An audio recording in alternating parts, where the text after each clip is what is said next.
She called me boring until I stopped being available. Now she's panicking because I meant it.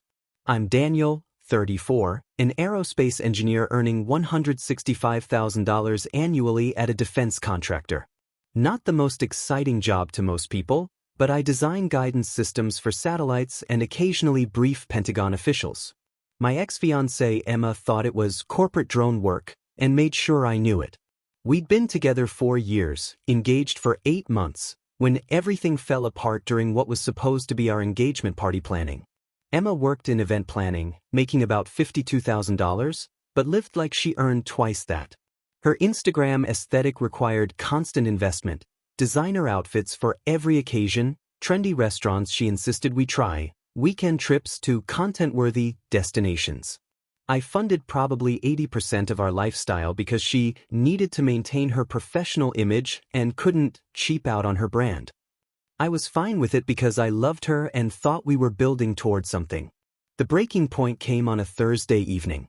I'd worked late finishing a critical project deadline, literal national security stuff I couldn't discuss, and came home exhausted at 9 p.m. Emma was already furious that I'd missed dinner with her friends, the third time that month I'd prioritized work over her social calendar. "You're so boring, Daniel," she said, not looking up from her phone where she was editing photos from the dinner I'd missed. "All you do is work and sleep. When was the last time we did anything spontaneous? Anything exciting? My friends' boyfriends actually make effort." I apologized, explained the deadline, suggested we plan something special for the weekend. She rolled her eyes. "That's exactly the problem. You want to plan and schedule everything. Where's the passion? Where's the excitement? I feel like I'm dating a robot who processes emotions through spreadsheets." It stung, but I tried to understand. "What do you want me to do differently?" "I want you to surprise me. Sweep me off my feet. Make me feel alive instead of like I'm in a business partnership." She finally looked at me, and her expression was pure contempt. "Honestly, sometimes I wonder if you even have feelings beyond project completed and system nominal." I suggested couples therapy. She laughed, actually laughed. "Therapy? See, that's so typical. Can't just feel something, gotta process it through professionals and worksheets. I need a break, Daniel. From you, from this suffocating routine, from being with someone who makes me feel old and boring by association." I asked what kind of break she meant. "I'm going to stay with Ashley for a while. Don't wait up." She grabbed an overnight bag she'd apparently already packed and left. I stood there in our apartment, my apartment, since I paid the rent, trying to process what had just happened. Over the next 3 weeks, Emma would text occasionally about needing space to find herself and reconnect with her authentic desires. Her Instagram became a chronicle of her finding her spark again, photos at clubs, bars, concerts, always surrounded by people I didn't recognize. Lots of photos with one guy in particular, a bartender named Chase who had sleeve tattoos and posted poetry about living in the moment. I should have been devastated. Instead, I felt this weird calm clarity. I looked around our apartment filled with Emma's expensive decorating choices, the $3,000 couch that was investment quality, the abstract art pieces that cost more than my first car, the designer kitchen gadgets she'd never used. I thought about the engagement ring I'd spent $18,000 on, sitting in its box in my dresser because she wanted to wait for the perfect proposal moment that never felt authentic enough. I opened my laptop and did what I do best, analyze data. Joint bank statements, credit card bills, Venmo transfers. Over 4 years, I'd spent approximately $240,000 on our relationship. Emma's documented contribution was roughly $31,000. I'd funded her lifestyle, her dreams, her authentic self-exploration, while she called me boring for working the job that made it all possible. That night, I made a decision. If Emma wanted exciting and spontaneous, she could have it, without my funding. I started the next morning by removing her access to everything financial. Credit cards canceled, name removed from accounts, passwords changed. I packed up all her expensive belongings carefully, inventoried them with photos and values, and had them delivered to Ashley's apartment. I changed the locks. I canceled the engagement party deposits, getting partial refunds on most. I returned the engagement ring. Jewelers have surprisingly generous return policies. I blocked Emma on everything except email, which I kept open for necessary communication only. Then I did something Emma had always said I'd never do. I took her advice about being spontaneous. I booked a month-long sabbatical from work, something my company offered but I'd never used. I'd been saving my leave for our honeymoon, but that wasn't happening now. Instead, I planned an adventure to New Zealand. Solo travel, adrenaline activities, complete disconnection from my routine. Before I left, I sent Emma one email. You were right. I was boring because I was too focused on building a future with someone who didn't value it. Consider this your freedom to find whatever excitement you're looking for. Please don't contact me again. Our relationship is over. I didn't wait for a response. I boarded a plane to Auckland with just a backpack and a sense of possibility I hadn't felt in years. Emma's response came through while I was somewhere over the Pacific. Daniel, don't be dramatic. I just needed space, not a breakup. We can talk when you calm down. But I was done talking. For the first time in 4 years, I was going to be spontaneous, exciting, and most importantly, unavailable. New Zealand was exactly what I needed. Challenging, beautiful, completely different from my structured life back home. I went bungee jumping in Queenstown, hiked the Tongariro Alpine Crossing, learned to surf in Raglan. I met other travelers, had adventures, took risks. Every day I felt more like myself and less like the boring corporate drone Emma had made me believe I was. I posted nothing on social media. No photos, no updates, complete digital silence. It drove Emma crazy. I know this because she started emailing, then texting mutual friends to check on me, then finally calling my parents. My mom called during my second week, laughing. Emma seems very concerned about your well-being. She's called 3 times asking if you're okay, if you're having a breakdown, if you've done something rash. I told her you're on vacation and to leave you alone. Thanks, Mo. How did she react? She was very upset that I wouldn't give her details. Said she's your fiancé and has a right to know where you are. Mom paused. I told her that fiancés don't abandon their partners for 3 weeks to party, then expect updates. She hung up on me. I smiled. My mother had never particularly liked Emma, though she'd been too polite to say so. Now apparently the gloves were off. Through mutual friends, I heard pieces of what was happening back home. Emma had shown up at our apartment to find the locks changed and her belongings gone. She'd freaked out, called it illegal eviction, until someone reminded her she wasn't on the lease and had voluntarily left. She tried using the credit cards and discovered they were canceled. She'd attempted to access our joint savings to find herself removed. Each discovery had apparently triggered a bigger meltdown. She'd shown up at my workplace demanding to speak to me, only to be told I was on extended leave. Security had to escort her out when she wouldn't leave. She'd called my boss, crying about me having a mental breakdown and abandoning her. My boss, a no-nonsense ex-Navy commander, apparently told her to never contact him again and noted the incident in case we needed a restraining order. But the most interesting information came from my friend Marcus, who'd never been Emma's biggest fan. Dude, you need to know something. Emma's been sleeping with that bartender, Chase, basically since she moved out. Multiple people have seen them together, and it's definitely not platonic. I wasn't surprised. Did she ever mention we broke up, or is she still playing the finding myself angle? Marcus laughed bitterly. She's been telling everyone you two are on a break, and she's just exploring her options until you get your priorities straight. Meanwhile, she's practically living with this guy. The betrayal should have hurt more than it did. Instead, I felt vindicated. I'd made exactly the right decision cutting her off completely.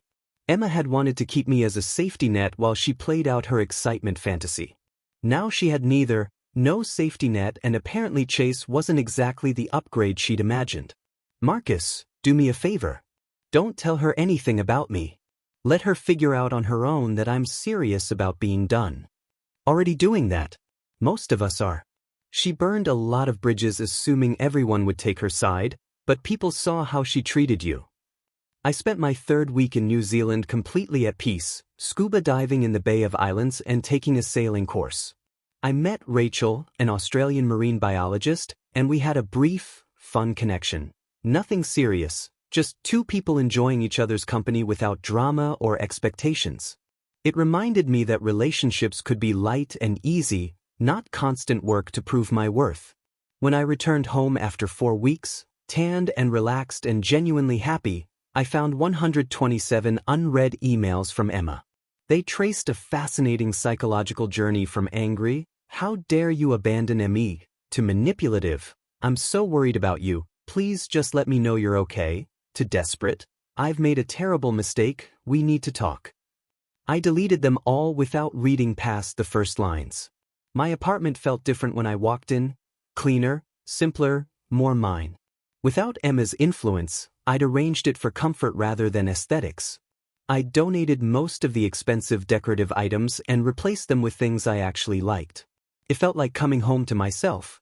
The next day back at work, my assistant mentioned that a woman had been calling asking about my return date. I didn't give her any information, but she was very persistent. Should I be concerned? No, just keep blocking her. If she shows up in person, call security immediately. That evening, Emma was waiting in the parking garage when I left work. I didn't see her until she stepped in front of my car. "Daniel, please. We need to talk." I rolled down my window. "No, we don't. We have nothing to discuss. I made a mistake. I was confused and scared and I handled it badly. But we can fix this. I love you." I looked at her, really looked. She seemed smaller somehow, less certain. The confidence she'd always had was gone, replaced by something that looked like panic. "Emma, you didn't make a mistake. You made a choice. You chose to leave, to call me boring, to pursue someone else. I'm just respecting that choice by moving on." "Moving on? Daniel, we're engaged." "No, we're not. I returned the ring. We're nothing." Her face crumpled. "You can't just give up on us." "For years, Daniel. 4 years means something." "Yes, it means I spent 4 years and $240,000 building a relationship with someone who saw me as boring and insufficient. I'm done investing in losing propositions." I started to roll up my window, but she grabbed the edge. "I know about the money, okay? I know you've been calculating and judging everything I ever did. That's so typical of you, reducing our relationship to spreadsheets and numbers." I had to laugh. "Emma, you're the one who reduced our relationship to how exciting I was, how spontaneous, how well I performed for your Instagram audience. At least my numbers were real. Your performance was just that, performance. This isn't you talking. You've changed." "You're right. I have changed. I became the person you said you wanted. Spontaneous, exciting, unavailable. Turns out I like this version better." I gently removed her hand from my window and drove away, leaving her standing in the parking garage. In my rearview mirror, I saw her collapse against a pillar, crying. I felt nothing but relief. The old Daniel would have stopped, would have comforted her, would have tried to fix her pain. The new Daniel understood that her pain was the consequence of her own choices, and I wasn't responsible for managing it anymore. Emma's attempts to reconnect escalated dramatically over the next 2 weeks. She showed up at my gym, my favorite coffee shop, even my parents' house.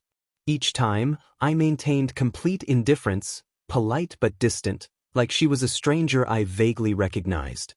It drove her absolutely crazy. My mother called after Emma's visit. She sat in our living room crying for an hour about how you've become cold and heartless. Your father finally told her that you seemed happier than you'd been in years and she should let you move on. She didn't take it well. How bad? She called your father a typical man who doesn't understand emotions and stormed out. Your father said, and I quote, "Thank God he didn't marry that one." I laughed. My dad was usually quiet about my relationships, so that was high praise for my decision. Meanwhile, I'd started actually dating. Not seriously, just exploring what it felt like to meet new people without the weight of Emma's expectations. I went out with Lauren, a chemical engineer who actually understood my work and found it interesting rather than boring. We had great conversations about our projects, shared professional war stories, enjoyed each other's intelligence. It was refreshing. Emma found out somehow, probably through social media stalking mutual friends, and the emails became frantic. "You're dating already? How could you move on so fast? What we had was special, and you're just replacing me like I meant nothing." I didn't respond, but I did forward the emails to my attorney. I'd consulted one about the possibility of needing a restraining order if Emma's behavior escalated. The lawyer advised documentation of everything. Through Marcus, I learned that Emma's situation had deteriorated significantly.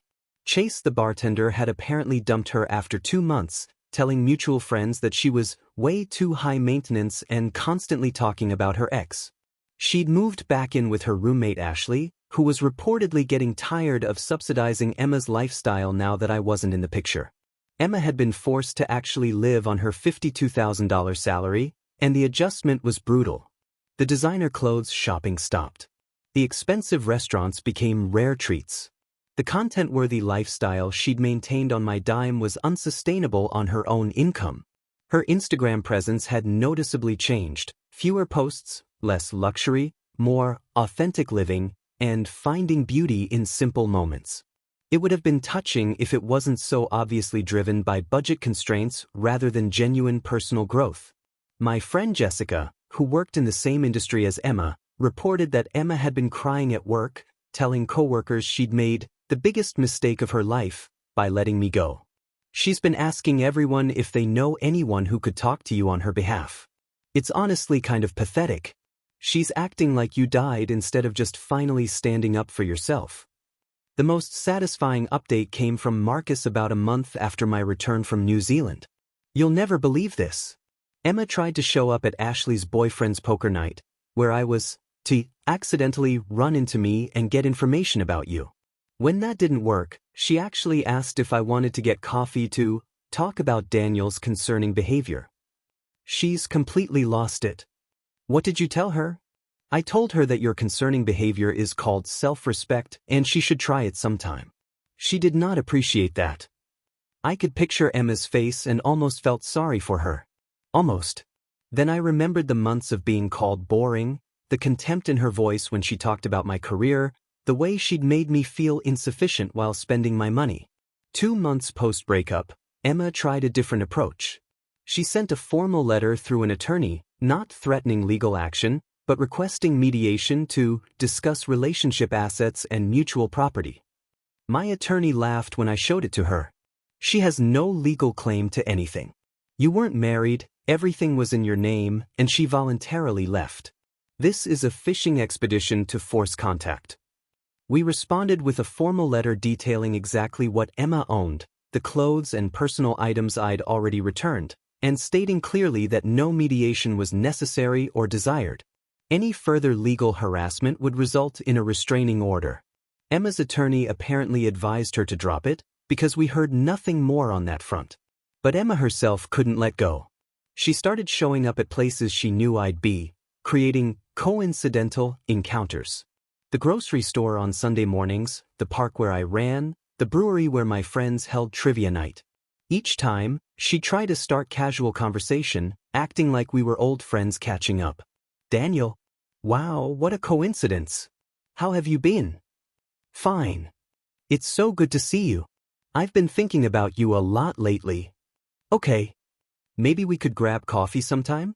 Just as friends, no pressure." "No thank you."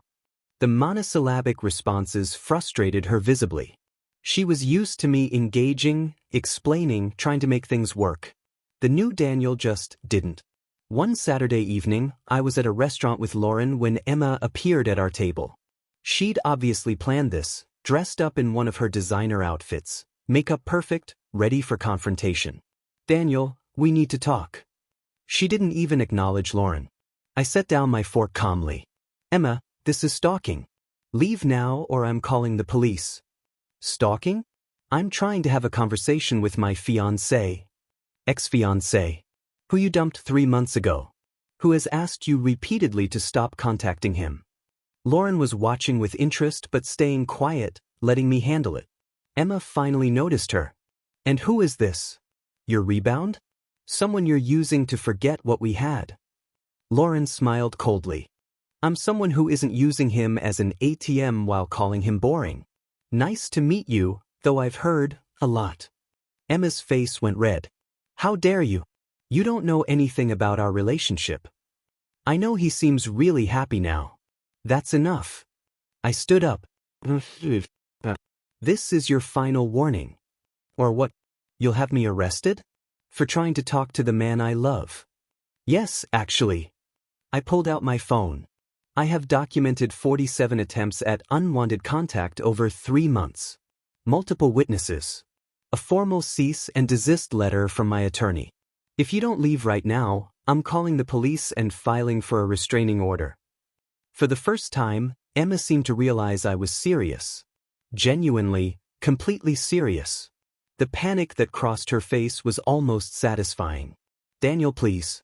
I just want to explain. Leave. Now. The restaurant manager had noticed the commotion and was approaching.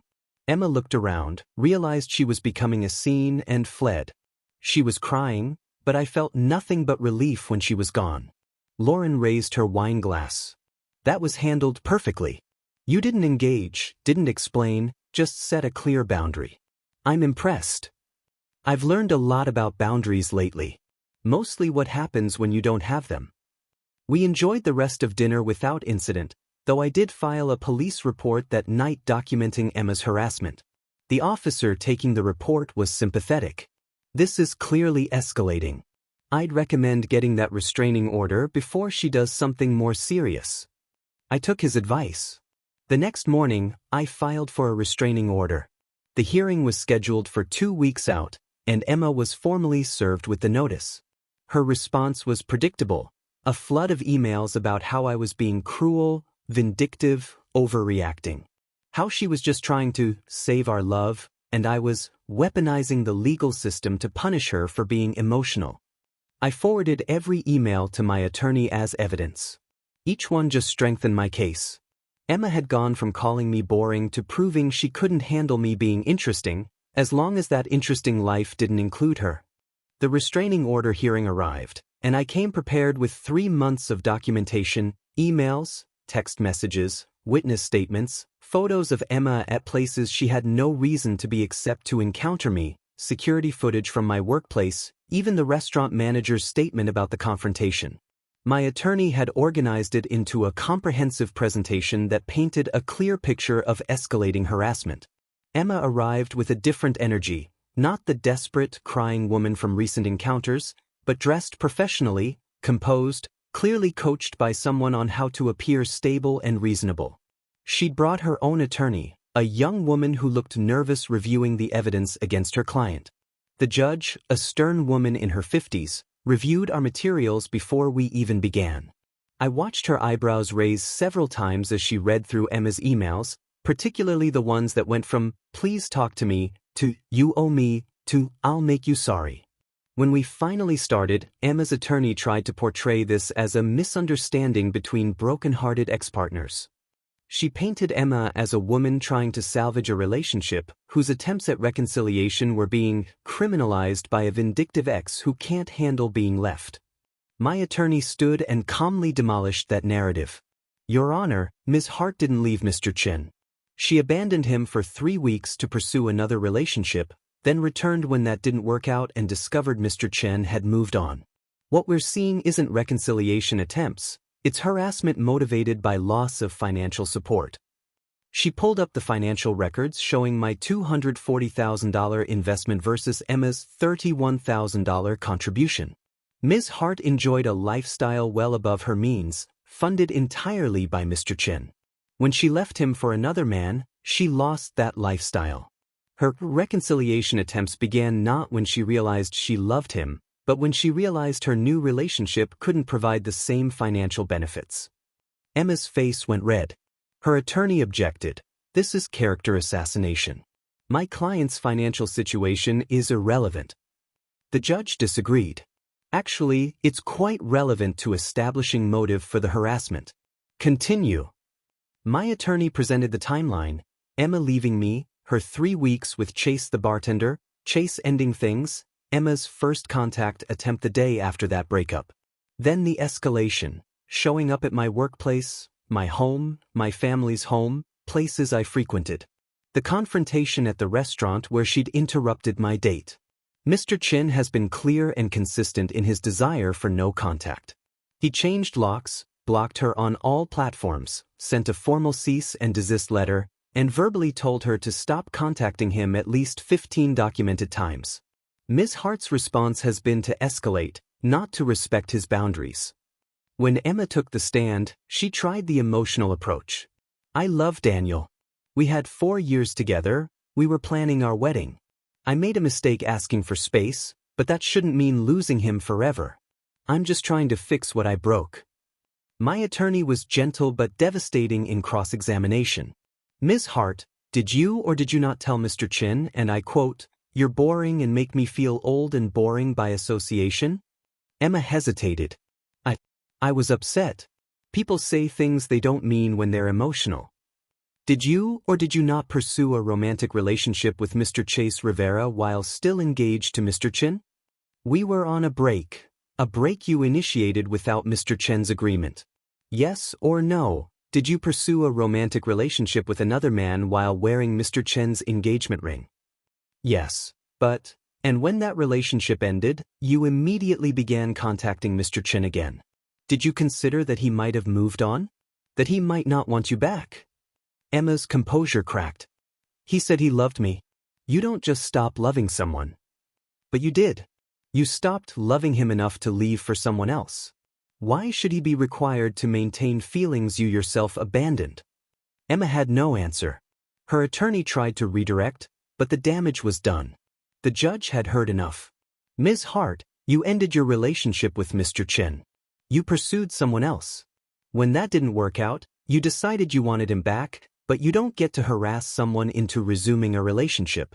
Your behavior, showing up at his workplace, his family's home, interrupting his dates, that's not love. That's control.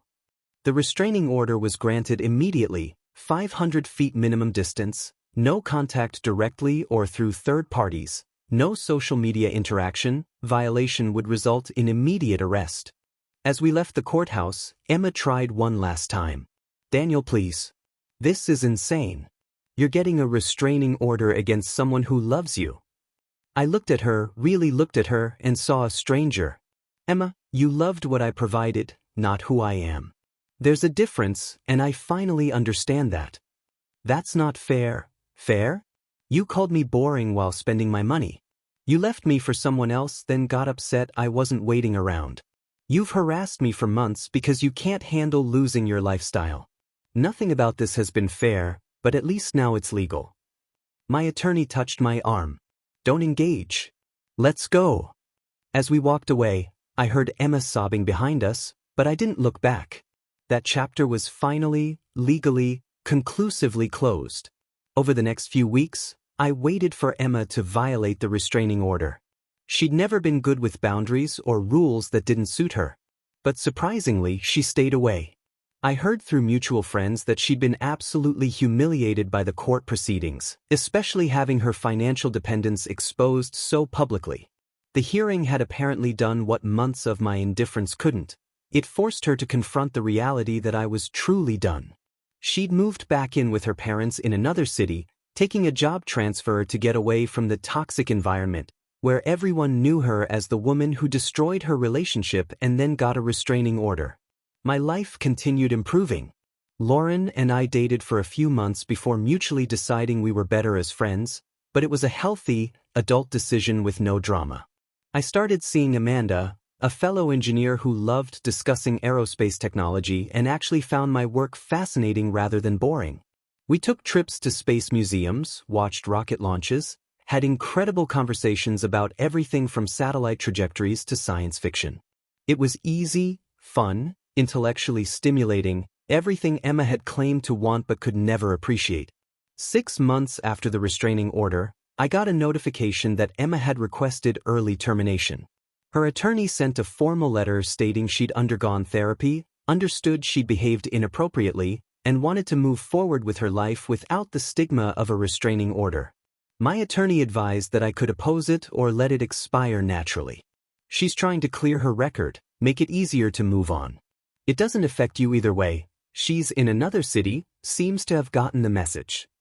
I agreed to early termination with one condition, a formal, legally binding agreement that any future contact would be considered harassment and would result in immediate legal action. Emma signed it without argument. I never heard from her again directly, but through the inevitable social media connections, I'd see occasional updates. She'd married quickly, less than a year after our breakup, to some guy who worked in insurance. Her Instagram returned to the aesthetic lifestyle posts, though with a noticeably smaller budget. She seemed fine. Not happy, but fine. Meanwhile, Amanda and I got engaged after 2 years of dating. We planned our wedding together, splitting costs, making decisions as actual partners. The ring cost $8,000, half of what I'd spent on Emma's, but Amanda loved it because it was ours, not because of its price tag. My parents adored Amanda. My friends actually enjoyed spending time with us. Work continued to thrive, and I got promoted to senior engineer on a major satellite project. Amanda and I got married on a Saturday in September, a small ceremony at a vineyard with about 80 guests, people who actually mattered to us, not Instagram followers or social media appearances. It was perfect, personal vows, good food, real joy. No performance, just celebration.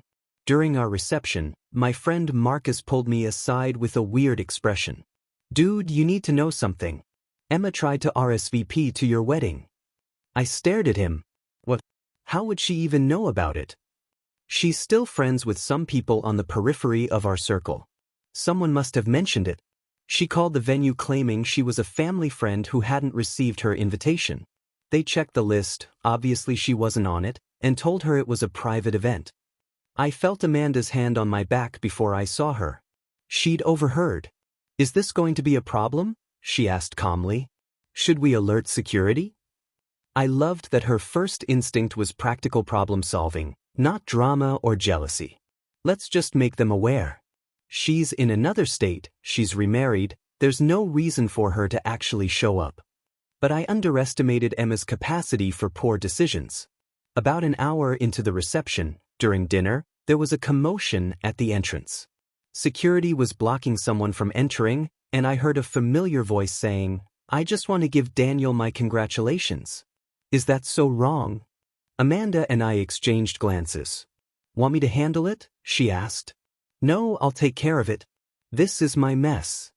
I walked to the entrance where Emma was arguing with security, wearing a cocktail dress entirely inappropriate for a vineyard wedding. She looked older somehow, harder, like the last 2 years hadn't been kind. When she saw me, her face lit up with desperate hope. "Daniel, finally. These people won't let me in. I just wanted to congratulate you on your wedding day." "Emma, you're not invited. You need to leave. I drove 4 hours to be here. The least you can do is talk to me for 5 minutes." Security was ready to physically remove her, but I raised a hand. "Give us a moment." I stepped outside with her, keeping distance. "What are you doing here, Emma? I needed to see you. To know you're really happy. I don't know. Get closure?" She was crying, mascara running. "We had closure 2 years ago. You've moved on, you're married, for God's sake. Why are you here?" "Because I made a mistake." The words burst out of her. "I married Richard because I was hurt and wanted to prove I could move on too. But he's not you, Daniel. He's boring and stable and exactly what you were, but it's not the same because he's not you." I almost laughed at the irony. "So you married someone boring and stable, exactly what you left me for not being, and now you're unhappy?" "Emma, the problem was never me being boring. The problem was you not knowing what you wanted." "I know what I want now. I want my life back. The life we had." "You mean the life where I funded your Instagram aesthetic while you called me boring and insufficient?" She flinched. "I was young and stupid and I've spent 2 years regretting it. Please, Daniel. Just consider, no." I said it firmly, finally. "I'm married to an amazing woman who actually appreciates who I am. You're married to someone you apparently settled for. Those are the consequences of our choices. accept them and move on. But we were supposed to be together. We had plans. You destroyed those plans when you left me for a bartender. I built new plans with someone better. This conversation is over. I turned to walk away and she grabbed my arm. Don't you dare walk away from me. After everything I've been through, everything you've been through? You chose this. I pulled my arm free, aware that wedding guests were watching from the windows. You chose to leave. You chose to call me boring. You chose to pursue someone else. You chose to harass me until I needed a restraining order. Every single consequence you've faced has been the direct result of your own choices. Amanda appeared beside me, calm and beautiful in her wedding dress. Is there a problem? Emma looked at her with pure hatred. You have no idea what you're taking from me. Amanda smiled, not unkindly. I'm not taking anything. You threw it away. There's a difference. Then she turned to me. Security is ready to escort her out. Our guests are waiting for our first dance. Ready? I took her hand. Absolutely. As security led Emma away, still crying and shouting about second chances and mistakes, I didn't look back. I walked into my wedding reception with my wife, who understood that boring and stable weren't insults, they were the foundation of something real. Our first dance was to a song Amanda and I had chosen together, not some Instagram-worthy selection based on trending audio. As I held her, I felt nothing but gratitude that Emma had called me boring.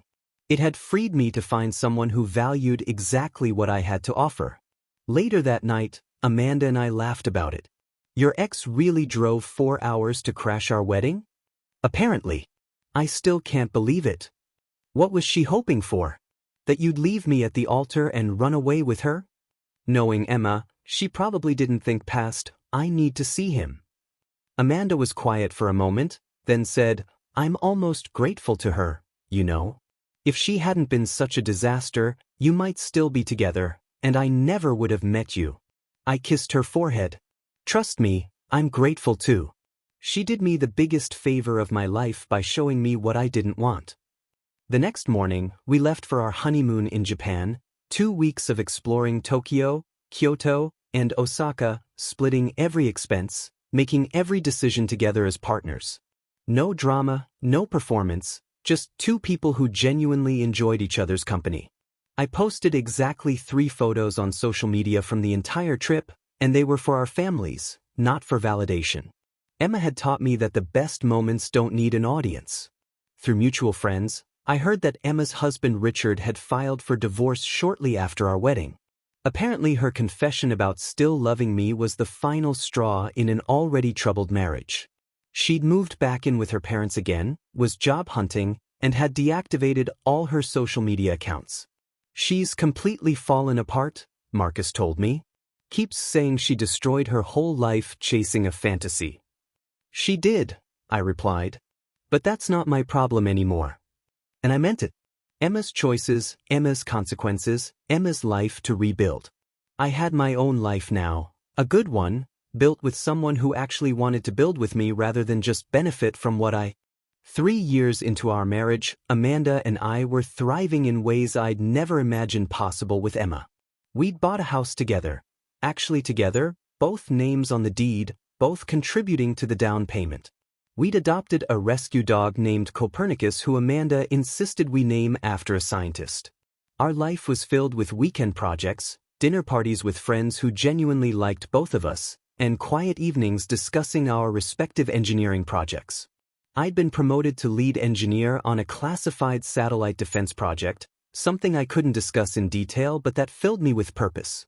Amanda had pioneered a new approach to sustainable aerospace materials that was getting international attention. We were both successful, both fulfilled, both actually partners in every sense of the word. The news about Emma came through Marcus, as it usually did. You're not going to believe this. Emma's getting remarried. Some tech entrepreneur she met at her new job. I was helping Amanda plant tomatoes in our garden, both of us covered in dirt, completely content. Good for her. Hope it works out. Marcus laughed. That's it? No curiosity about who he is or what happened? Not really. That part of my life is so completely over that it's like hearing about a stranger's wedding. Amanda looked up from the tomato plant she was positioning. I'm curious. What's he like? Marcus pulled up the guy's LinkedIn. Owen Mitchell, founder of some AI startup that just got Series B funding. Definitely wealthy. Emma's Instagram is back up, and it's all luxury lifestyle content again. Designer bags, first-class flights, expensive restaurants. I looked at the photos Marcus showed us. Emma looked the same but different, more polished, more curated, more empty somehow. Every photo was perfectly staged, every caption carefully crafted to project success and happiness. It all felt performative, just like our relationship had been. She found another ATM, I said simply. Hope he knows what he's signing up for. What we didn't know then was that Emma's pattern was about to repeat itself in spectacular fashion. About 6 months later, Owen's startup collapsed in a very public scandal involving fabricated technology demos and investor fraud. The tech news was full of it. Owen was facing criminal charges, the company was bankrupt, and investors were suing for their money back. Marcus sent me the articles with a simple message. Your ex really knows how to pick them. Emma's social media went dark immediately. Her luxury lifestyle content disappeared, replaced by nothing. Through the inevitable social media grapevine, we learned she'd gone back to event planning, working for a small firm in the suburbs, living in a modest apartment, driving a 10-year-old Honda. The Instagram influencer dreams were permanently dead. Do you think she's okay? Amanda asked one evening after hearing the latest update. I mean, as a human being, that's a lot of public embarrassment. I thought about it. Emma's a survivor. She'll land on her feet somehow. She always does. But she'll probably never be happy because she's always chasing the wrong things. The irony is that what she had with you, stability, genuine partnership, someone who actually loved her, that's what most people spend their lives looking for. Yeah, but she couldn't see it. To her, I was just boring. The exciting guys she chased all turned out to be disasters, but she'd probably still rather have the disaster than the stability. Amanda squeezed my hand. I'm glad you're boring. Boring is underrated. We laughed, but it was true. Our boring life together was everything Emma had claimed to want but could never appreciate. We traveled extensively, not for Instagram content, but for actual experiences. We had dinner parties where conversation was more important than presentation. We supported each other's careers without competition or resentment. We were building wealth together rather than one person funding the other's fantasy.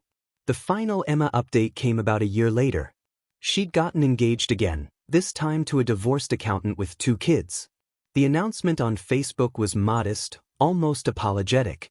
No elaborate photo shoot, no romantic proposal story, just a simple photo and we're getting married. Marcus sent it to me with 4th time's the charm? I genuinely hoped it worked out for her. Not because I cared about Emma specifically, but because everyone deserves to find their person eventually. Think she finally learned her lesson? Amanda asked, looking at the announcement. Maybe. Or maybe she's just run out of wealthy guys willing to fund her lifestyle and has settled for reality. Either way, it wasn't my concern. Emma had become a cautionary tale I occasionally shared with younger engineers at work when they asked about work-life balance. I once dated someone who called me boring for working hard and planning for the future. Then she left me for a bartender, harassed me for months, crashed my wedding, and ended up exactly where she started but with way more regrets. The lesson? Know your worth and don't apologize for being responsible. Meanwhile, Amanda and I were planning for our future, discussing kids, maybe getting a bigger house, possibly starting our own consulting firm together. Our 5-year plan was actually happening, built on mutual respect and genuine partnership. One Saturday morning, I was making coffee when Amanda came into the kitchen with her laptop. You'll never guess who sent me a LinkedIn message. If you say Emma, I'm going to need something stronger than coffee. She laughed. Not Emma. Owen Mitchell, Emma's ex-fiancé who ran the fraudulent startup. I raised my eyebrows. What does he want? To apologize, apparently. Says Emma told him all about how she treated you, and he wanted to warn me that she was unstable and financially motivated because he thought we were still together. When he realized we were married, he apologized for bothering me and said he should have listened when his friends warned him about her pattern. Amanda showed me the message. It was actually kind of sad. A guy who'd lost everything partially because he'd ignored red flags, trying to save someone else from the same mistake. Did you respond? I told him you and I were very happy, that Emma was no longer relevant to our lives, and that I hoped he could rebuild from his situation. Seemed like the kind thing to do. I hugged her. This is why I married you. Emma would have responded with some cutting remark and shared the whole conversation on Instagram. You just handled it with grace and moved on. Well, I didn't marry a drama magnet. I married an engineer who thinks disaster recovery protocols are romantic bedtime reading. They are romantic. Clear procedures for crisis situations. What's more loving than being prepared? We both laughed, but it was true. Our boring, stable, drama-free life was built on communication, planning, and mutual respect.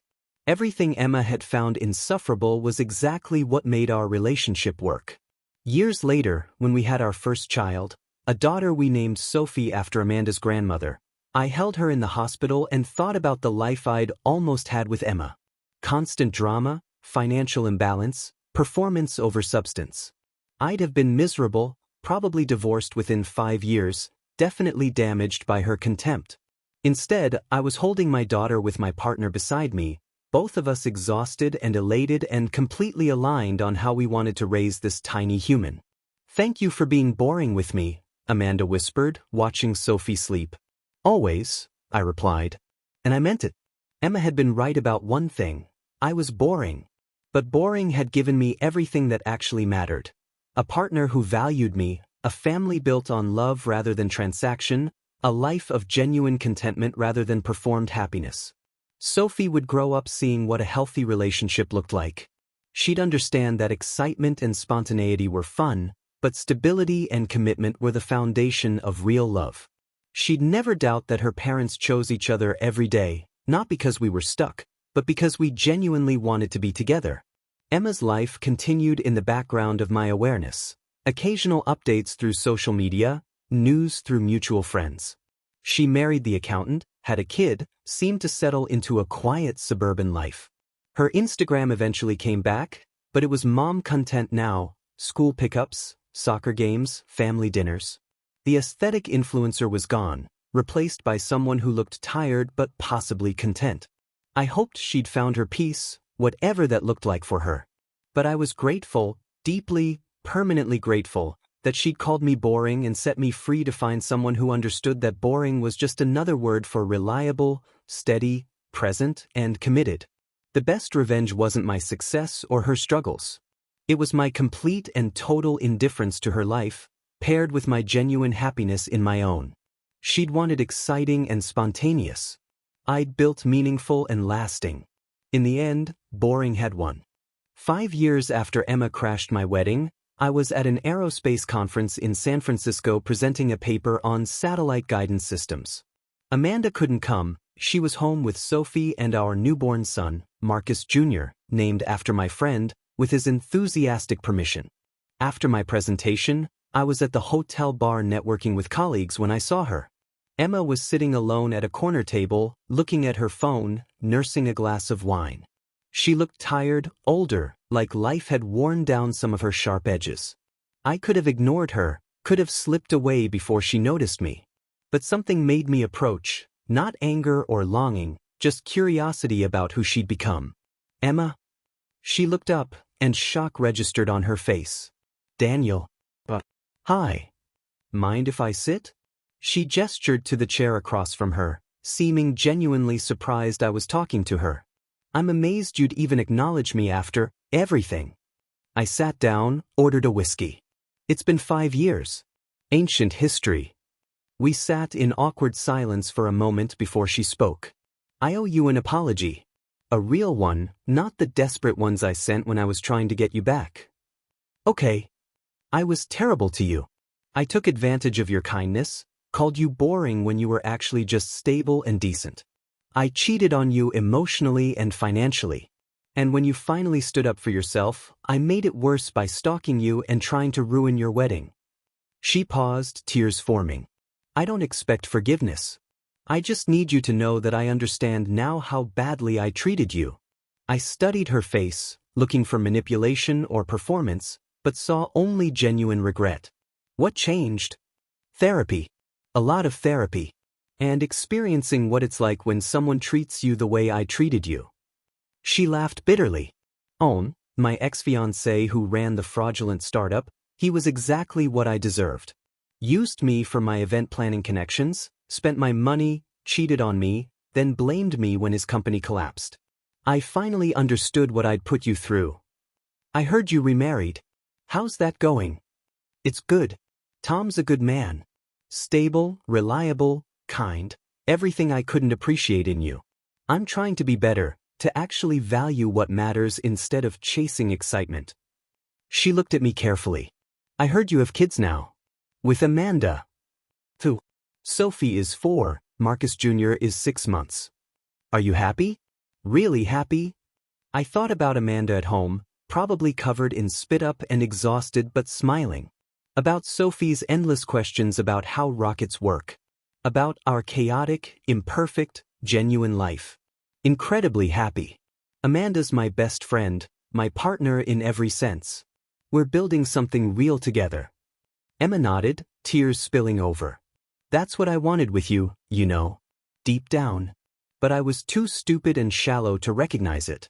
I thought love should feel like a constant adrenaline rush, like those first weeks of infatuation. I didn't understand that real love feels like coming home. You understand it now? I'm learning. Tom is patient with me, but I know I damaged something in myself by destroying what we had. I'll probably spend the rest of my life wondering what could have been if I hadn't been such an idiot. I felt sympathy for her, but it was distant, like feeling bad for a character in a movie. Emma, you didn't destroy what we had, you destroyed what you thought we had. What I have now with Amanda is what a real partnership looks like. What we had was me trying to make you happy while you resented me for not being someone else. She flinched but nodded. You're right. I was in love with a fantasy, not with you. You deserved so much better. We talked for another hour, not about rekindling anything, just two people who'd shared history finding closure. Emma told me about her life now, married to Tom the accountant, stepmother to his 2 kids, working as an event planner for a nonprofit. It wasn't the glamorous influencer life she dreamed of, but it sounded stable and reasonably happy. I deleted all my social media, she said. The Instagram, the constant performance, it was poison. I was so busy projecting a perfect life that I destroyed my actual life. That takes courage to admit. It took hitting rock bottom. Multiple times. She smiled sadly. You know what's funny? Tom is exactly like you, works hard, plans ahead, values stability. But I appreciate it now because I've learned what the alternative looks like. I just wish I'd learned it before I hurt you. We both grew from it. You learned what you actually needed, and I learned to recognize my worth. It worked out the way it was supposed to. As we said goodbye, Emma gave me a hug, brief, appropriate, final.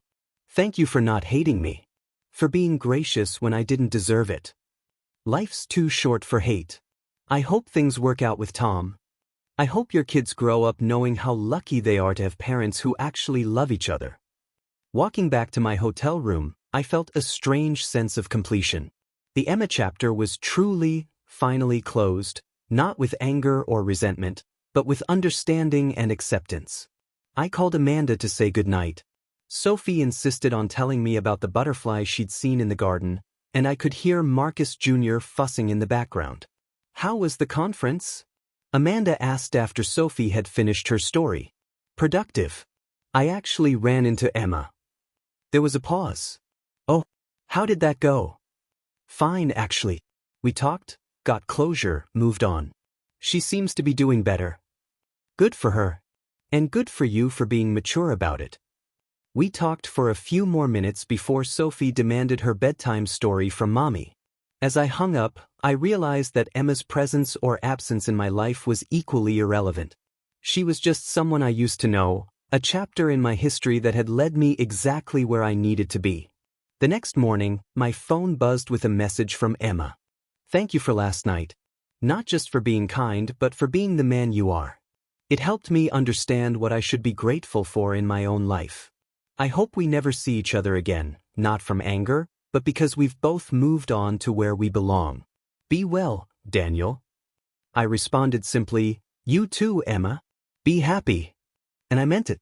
Not because I cared about her specifically, but because her happiness or unhappiness no longer affected mine.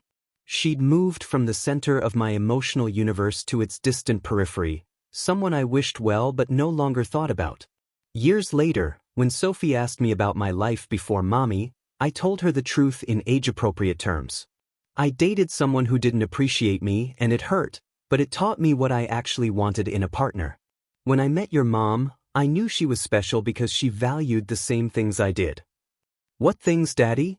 Honesty, partnership, building something together. Being there for each other even when it's not exciting. Sophie wrinkled her nose. That sounds boring. I laughed, thinking of Emma calling me the same thing so many years ago. Maybe, but boring is where real happiness lives. Excitement fades, but partnership lasts. She seemed to accept this, running off to play with her brother. Amanda had overheard from the kitchen and came to hug me. Still boring after all these years? The absolute boringest. You mad about it? She kissed me. Furious. How dare you give me a stable, loving, drama-free life? We both laughed, but the truth underneath wasn't funny, it was profound. Emma had called me boring as an insult, never understanding it was actually my greatest strength. The ability to be steady, reliable, present. That was the foundation everything else was built on. My career success came from being boring, showing up, doing the work, following through on commitments.